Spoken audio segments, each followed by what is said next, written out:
Nerf.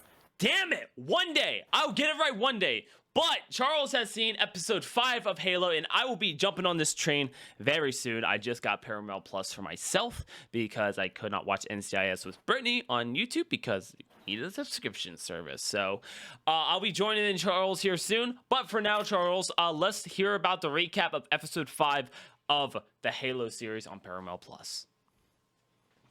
I'm gonna start off. This fucking episode is the best fucking episode they've done yet. I want to go on. I just, man, like that right there just means my rant from last episode was like spot on. It was like, man, it was all good, and I was like, oh, the next episode wasn't great, and then like, boom, and man, I want to, oh, so close. My neck is hurting for you. Oh man, I appreciate that. I had to watch it. And I'd appreciate it if we don't take that out of context.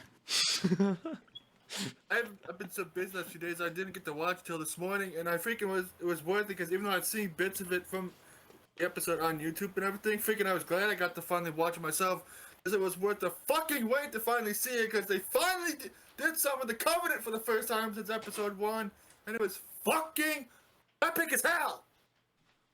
And one thing I'm very happy about, even though it was probably my least favorite part of the whole episode, they still had to freaking shoehorn a bit with Quan in the episode, of course, because God forbid they go to episode with that fucking twat.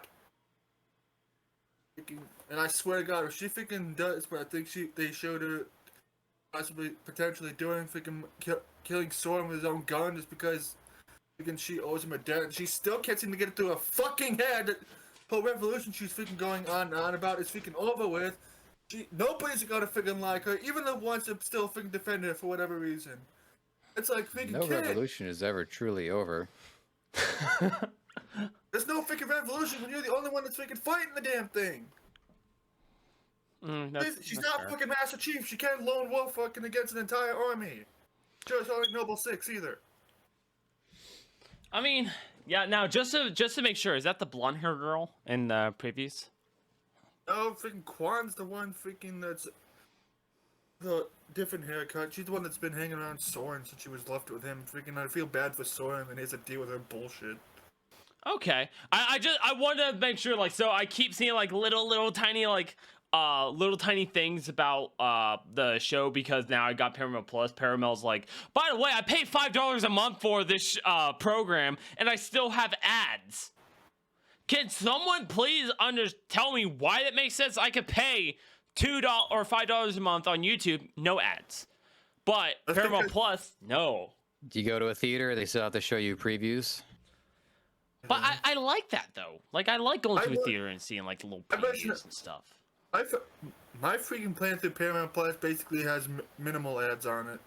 Basically, you have to pay more so you have less ads. Yeah, see that right there though. Like I don't now honestly, like honest to God, me and Brittany travel a ton. And so we're used to staying at hotels and stuff, and we're used to having the TV on. So we like the kind of ads that pop up. Like we actually do enjoy it because it gives us time to go get thing of water, get an extra slice of pizza, something like that. It gives you some time. Use the restroom, or for her, blow up the toilet. But you know, it kind of gives it gives that time. So I don't mind the ads, but it's still like, what the fuck? When you're watching a 20-minute show and you have 4 ad spots, and then you watch an ad at the end, and then it's like, next episode loading in 5. You could have fucking move past it. Move past it. But I'm sorry. I don't like paying a subscription and you still have the ads. Yeah. We'll be right back. At the start of the episode, they basically referenced the whole thing of like they did in Halo Fall of Reach. Yeah, that was the book that they referenced to. They actually showed a bit of this show's version of how when Halsey first met John, she was because they showed her in, well, they didn't show Keith, but they showed her walking to this like freaking settlement or whatever, where a bunch of the kids are playing, and for some reason while this lady was talking, and for some reason they have like John, Soren, and a bunch of other kids on this like really sketchy thing up there. You know, like those weird like bridges that you see at like playgrounds and everything that are like on, they're supposed to represent like those rope bridges. I don't know. It's like those weird wooden bridges you see in like Pirates of the Caribbean that are like very sketchy that freaking they could fall any minute. Yeah, a rope bridge. Like that. For some reason, these kids were literally up there, high as fucking a tree, fucking trying to knock each other off. or something like that. Freaking one of them, Soren almost falls to his death, and I'm like, what the fuck are you doing, lady? Not watching these kids while they're playing up there. Freaking Halsey is freaking young as hell, and she has way longer freaking blonde hair and everything watching this, and it's like, Jesus Christ, how long has it been since when this happened? And freaking, and Halsey's still freaking manipulative, bitch! But that's nothing, she was the same way in the games. In the books. Hide your kids, hide your wife, And the better get comments. out of But the sight. freaking, Podcast. my favorite part of this whole episode was the huge ass fucking battle with the Covenant and the UNSC that happened after they find the relic. And it sends out this loud freaking noise that freaking all the Marines, like personnel and everything, have like they're seen screaming or holding their ears and everything because the sound it makes. But freaking Girl Maquis and freaking Chief just have no problems with it because I would assume it's probably because they're blessed ones and the freaking relics don't bother them for some weird reason. Like, well, everyone's screaming their heads off because of the sound this thing's making. Chief is just freaking hauling ass to this thing, look and see what the hell is going on. It's like, what the, and he's like, what the frick? And he looks at this thing. I guess that makes sense because I mean, think about it. He's also in space. Pressure's different and all that stuff. So if someone's not wearing at this point. well, yeah, but it's still like the Master Chief's armor. Like it makes sense of why he's able to just walk right. Unless you're talking about like he's not wearing his armor, that makes no fucking sense. But Oh yeah, but I don't know if the other Spartans freaking were bothered by it. They didn't show them. oh, when that okay, whole thing happened. if they weren't bothered by it, more likely it was because the helmets and they don't have the sound waves properly going through. Yeah. But it's like, I just can't believe freaking how quickly how freaking like one UNSC ship brought this freaking entire force just to pick up this relic, and they freaking somehow set up this little base on this planet within like, it's freaking crazy how quickly they set up this temporary base and everything. To get really fucked up, but we're getting to that. But after freaking Chief had she had a conversation with Cortana, he was trying to find about more information about his parents and everything, about who he was and everything. Against freaking what Cortana was telling him, he grabs this thing, he has more memories, and he's actually sees when he was kidnapped and everything, and that he sees a Halsey, and that she was one of the ones that was there that when he was taken and everything. He gets pissed off, and he tries to freaking literally Superman punch freaking her freaking skull in, and she had to have Cortana freaking take over and freaking put him like a freaking coma or something. And I was like, Jesus Christ, if he didn't have Cortana stop him, he would have killed your fucking head in, lady. There's no punch like the Superman punch, because that's all telegraph. It's like it's not even about the pain; it's about sending a message, and that message is "fuck you." But when Chief does finally wake up, that's when shit hits the fan, because he sees a Covenant cruiser, and he also sees a ship that the UNSC came in getting foily fucked up, and literally Covenant freaking destroyed that thing, and that was one shot, this thing slowly coming down, and it's like, holy shit. So that's what it looks like when one of those UNSC ships comes down live action. Because we've seen ships get blown up in the games, but we've never seen them that close. Slowly coming down while falling apart after it got royally fucked. I don't even know what to say. Because you're talking about a USCS. UNSC. Yeah, what she said. So you're US dealing Postal with. Service. So you have like that ship crashing down in real life, but it's not real life because it's CGI. Because you can't legally crash a fucking spaceship in a random piece of land in the United States or probably Well, another I mean, planet. Like, I'm sure that's happened. You just can't tell Whoa, anybody whoa, whoa! about We it. don't know that. No conspiracy. No, none of it. That zoom in shot though. None of it. I was hoping there was a part where I could just like hurry up, zoom in, because these make my eyes look bigger than what they are. Okay, the meme's out of the way. Well, when the ship is going down, Chief is handled an assault rifle by Marine. I know, freaking all hell's breaking loose, because you have freaking jackals and grunts, and I would assume elites, but they only ever seen like one elite in the whole battle coming down. Freaking banshees are flying over, carpet bombing shit. And it's like, you could clearly tell they had freaking the special effects explosions set up when they're going off as these banshees are flying over. But I still it was an epic shot though, because it literally looks like these freaking banshees are literally carpet bombing freaking Blaze doing the freaking flyover. Right And on. And also, earlier at one point, Master Chief sent one of his Spartans to one of the two ships, which was one of the ones that I think like Miranda came in on, or was it freaking Halsey's ship? I forget. Because freaking question if she was freaking mentally capable of being able to fight because she was freaking acting kind of crazy and everything, talking to him before everything. But then freaking when her and Miranda freaking had a conversation while the fight was going on, freaking shit was going on. How Miranda tells freaking it's the sniper spot. By the way, freaking, you know, the one that I said last time, freaking put that weird stuff in that she used to clean a sniper through her hair. You know, it was like hair dye and everything. Yeah. Miranda tells it this Spartan to get out there and freaking get your ass in gear and freaking start shooting shit, lady. Basically, and freaking Master Chief starts telling his Spartans to do what they do best, while the Marines and everybody are freaking doing their thing. That creepy motherfucker also, I really hope got killed when they freaking blew up the cave where all freaking all the non-combat personnel got sent to try to be safe and everything. But freaking out of everybody that got sent in the cave, I hope that motherfucker is the one person that got killed, because that guy is freaking weird. And when they were freaking having everybody go into this cave, he's like, the villain has to stay with me. And he's literally screaming this, and it's like, dude, shit's going to hell out here. Dudes are dying left and right. Freaking aliens are dropping out of the fucking sky, and you got ships flying over trying to bomb your ass. You're screaming about this thing. Spartans are trying to get the fuck off the planet. Freaking, and also freaking hope Jacob. that guy dies like a bitch. I hope so. But freaking, also Captain Keyes freaking got involved for once. Freaking, he had this weird like version of a battle rifle, didn't have a scope on it. I don't know what kind it was, but it was another freaking fully auto rifle, some kind, and it kind of looked like a battle rifle, but it wasn't at the same time. I don't know. I just found it funny. He gave orders to this one Marine that was a sergeant. And as this Marine's going, he gets freaking blown the fuck up, and you see his body do a cartwheel. And Keyes is like, didn't I just tell you what the fuck to do? So ragdolling's a thing. Dudes are getting sent flying all left and right freaking out there, freaking what shit's going on. That's Halo. That is 100% Halo right there. And also, they actually showed, and you know how they mentioned about how one of the Spartans talked about what happens when somebody gets hit by a needler? They literally did that where Marina was on a freaking chain gun in the back of a warthog, was shooting that thing. He gets shot a couple times by a needler and turned into a freaking cloud of blood. But he missed, and I was like, rip that guy. I'm actually happy they spent the extra time to actually CGI that and actually make that work. Because, I mean, except I really hope in, like, the bonus features of it, eventually, it's like bloopers, someone edited the confetti for the birthday skull.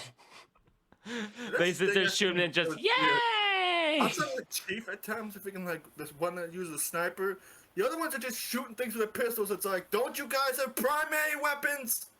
Or is it just the Marines that are getting royally fucked out here that just have the battle rifles and shit? I mean, are they at least hitting their target? Not that I could tell. Oh, okay, never mind. I was about to say, because I played Halo many times, and they don't hit their fucking targets with a gun. So, secondary, I mean, save us some ammo, especially on Lasso. Like, there was little bits where I seen, like, Marines were fighting the grunts and jackals, which look literally exactly like they do in the games and everything, and it was freaking epic as hell. Because they were fighting them and everything, but it's like, you guys aren't fucking doing shit while the Spartans are literally killing everything out here. Maybe not paid Yeah, enough. but that is contextual though. Like, the Marines were always supposed to be outclassed by the Covenant, hence the need for the Spartans. I just thought it was just random as Yeah. hell. One jackal just comes flying out of nowhere. He has an energy sword, and he's just freaking cutting Marines down left and right. It's like, when the fuck did jackals have energy swords? Vietnam.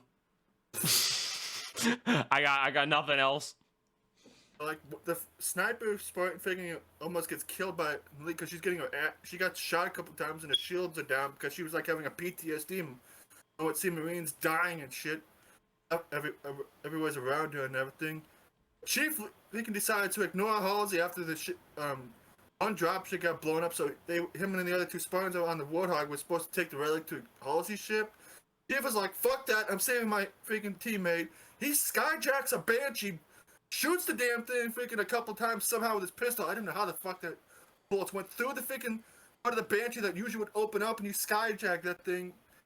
I don't know. He literally guides that thing like a freaking kite, freaking into a phantom that was literally freaking pretty much killing everything that was what it was left. The freaking phantom explosion was freaking holy shit, freaking levels of awesome. Because, like, you know how they blow up in the games? This thing literally exploded like a fucking building getting blown the fuck up. In a freaking Transformers movie. Right on, right on. They definitely brought the fighting into it on episode 5. Nice. What else? They also showed freaking Jackal like that was freaking bisected and was like crawling on its freaking. I don't know. Freaking, you literally see its freaking insides freaking and freaking before it dies. And Chief freaking sees that his teammate is lying on the ground, seemingly dead. He literally just freaking hucks his pistol at a grunt after shooting her last couple times because I assume it was the last couple rounds in the magazine. And then he freaking after he rescues his woman that was on the ground, he picks up a shotgun. That's the Halo Reach model. Freaking shotgun blast, freaking Covenant. And he also picks up a plasma pistol, shoots the elite that's beating up his teammate times with it, and then he starts throwing hands with the freaking elite, and then he just freaking curb stomps the freaking elite's head in after punching its skull in almost. And that's where the Silverado comes in the background. And Chief, after he freaking makes sure that his teammate is alive and everything, and his other Spartan teammates catch up, he tries to go after the relic because it's like a ways away from him. He's running towards this thing, and then this giant motherfucking brute just drops out of a fucking spear from Halo 1 in Reach, and then freaking knocks Chief back. He flips a battle rifle after picking up, shoots at the brute as he's leaving the relic and everything. That doesn't do shit. For some random reason, he flips it to fully auto and just tries to shoot at it. Oh, the ship is getting away, freaking fully auto. And it's like, this is the first time we've seen a fully auto battle rifle besides Halo Landfall, and that was kind of cool. But that didn't do shit. But I just thought it was epic seeing, for the first time, seeing a live action brute in this show. And that wasn't an Halo advertisement. Definitely nice. Yeah, that's pretty much it. But basically, this episode is, and also the last shot they see of the episode, they literally just have Chief freaking holding his helmet after everything. He's literally covered in Covenant blood from the elite that he freaking practically crushed its skull in. It's almost his fist, and then freaking curb stomped it with his boot. Before the ship leaves, it literally shoots down a freaking pod with Maquia in it for some reason, because I would assume this is going to lead to her leading the Covenant to Reach and everything. Last shot they have there of the episode is just Chief looking down and seeing Maquia laying on the ground, pretending like she's injured and everything, because, you know, this is how she's going to trick the Chief and everyone in the UNSC to trust her, before she never leaves the true colors and leads the Covenant to Reach and everything. And, like, literally when he's walking to Maquis, because he thinks it's another Covenant and everything, Chief literally picks up another plasma pistol and is ready to shoot freaking that thing at Maquis until he sees her. And pretty much that's how the freaking episode ended. It's just Chief looking down and freaking passed out, and I use quotations because she's really not passed out, she's faking it. Maquis. Maquis is the human that works for the Covenant, by the way. Yeah. No, unfortunately, women are good at faking it. I still can't tell. That was pretty much the episode, and they're thinking outside of the fucking bullshit part with fucking Quan, I swear to God, if she's freaking kills Soren, me and a lot of other people are gonna be fucking pissed. Okay. Soren literally didn't even want to be on this planet with her, but she pretty much forced him to go with her, and freaking now, and then she freaking tased him with that freaking weird lightsaber-looking taser thing that she swept off of freaking one of the dudes who tried to kill her and everything in the prior episode. And then she took Soren's gun, freaking pointed at him, and I'm like, when I see that, I'm like, you better not fucking kill him. He has a fucking family, bitch. And he didn't even want to be here. He's doing something for a friend of his. Protecting your sorry ass. So what would you rate episode 5 of Halo? I would have given it a 10 if it wasn't for the fucking bullshit freaking part with Quan, so I'm giving it a 9. Okay, that is the highest rating out of all episodes. The recap, the first episode was a rank 7. The second one was a 3. The third and fourth one kind of got continued to be mixed up, but you said one was a 6 and the other one was a 7, or vice versa. One was a 5, one was like a 7, I think. Okay. One was a 5, one was a 7, but this one deserving a 9? Damn. Okay. I mean, I just pulled up the clip from the fight scene. It did look pretty dope. I can't wait to watch it. I can't wait. Like I said, I'm mainly got a 9 because they finally showed the shit that I was actually excited for. They finally showed fucking fighting the Covenant for once! Real. Nerf. And they also showed the shotgun, and I was happy about it, even if it was the Halo Reach model. Okay, but who was right? You. Finally happened, folks. finally happen. I think I that got is just one like right. who's less wrong. Probably. I did not expect you to say real, and I accidentally answered it right. That's what happened. And also, it's freaking cool to see that freaking live action brute, which I honestly looked like there was a mix of freaking Atriox and Tartarus from Halo 2 and Halo Infinite. Nice. Like hearing about the Halo series just makes me want to play Halo. And also it doesn't help because before bed I always put on Achievement Hunter's lasso of Halo, so it doesn't help either. But I just got so used to like watching their stuff when I'd sleep, and I would wake up in the night with their Halo stuff playing, and now it's just like that's my go-to to go to sleep at night. That or a podcast from like Joe Rogan or Mr. Beast talking.